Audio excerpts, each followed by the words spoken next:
Mga kaibigan, mga kababayan, sa magandang hapon po't maggagabay sa bawat isa, Pinas Balita.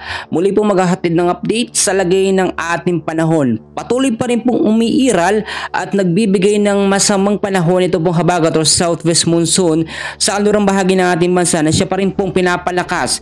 Ito nga pong si Bagyong Rosa na nasa labas ng ating Philippine Area of Responsibility.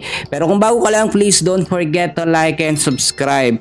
Maraming salamat po. Mga kaibigan, mga kababayan, nakataas pa rin po, no? Ngayong hapon hanggang bukas po ng hapon din ang 50 to 100 mm sa dami ng ulan sa Ilocos Norte, Ilocos Sur, La Union, Pangasinan, Abra, Benguet, Zambales at Bataan.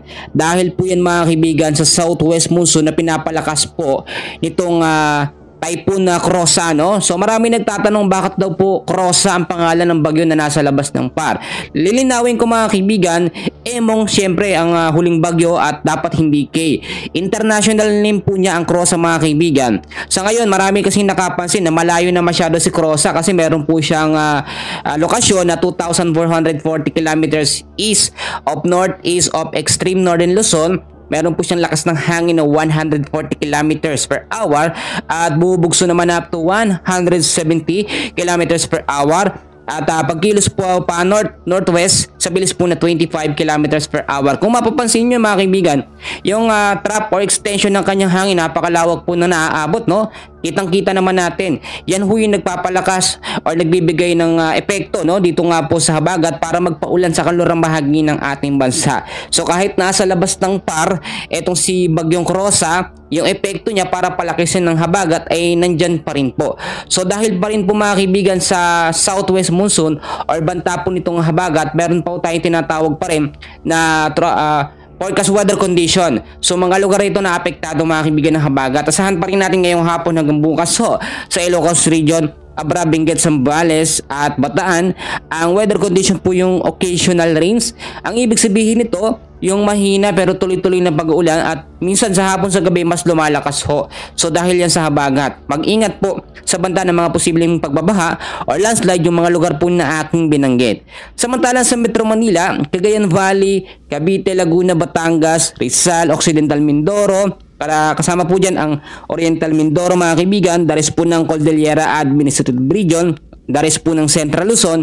Ang weather condition naman po dyan ay cloudy skies with scattered rains and thunderstorm. Mga kalat-kalat po na pag-ulan na may kasamang pagkulog o pagkidlat dahil pa rin po sa southwest monsoon or hanging habagat.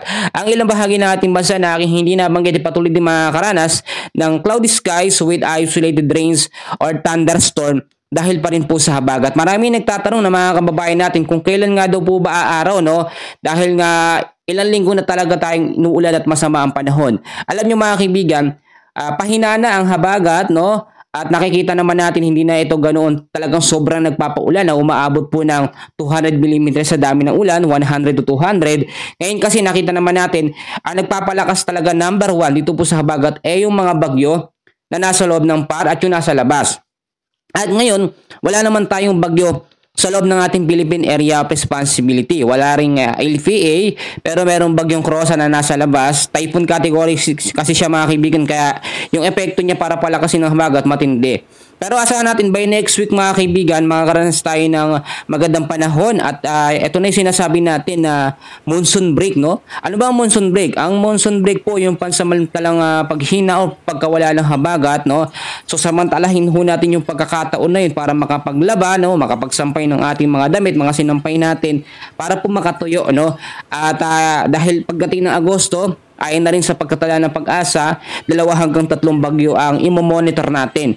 So given naman na tag-ulan po kapag ganitong mga buwan talaga at minsan umaabot pa hanggang Disyembre, mas maganda na maging handa na lamang tayo sa mga posibilidad po na pwedeng mangyari. Ano ba yun, no? Yung mga pagbaha, mga landslide, mga kaibigan, no? Yung malakas na hangin sa mga bubungan natin, i-check natin, lalo na yung mga light materials. Alam nyo, mga kaibigan, mag-evacuate tayo kung kinakailangan. So sa ngayon, yan muna ang pinaka-latest natin sa lagay ng ating panahon, and please don't forget to like and subscribe. Maraming salamat po.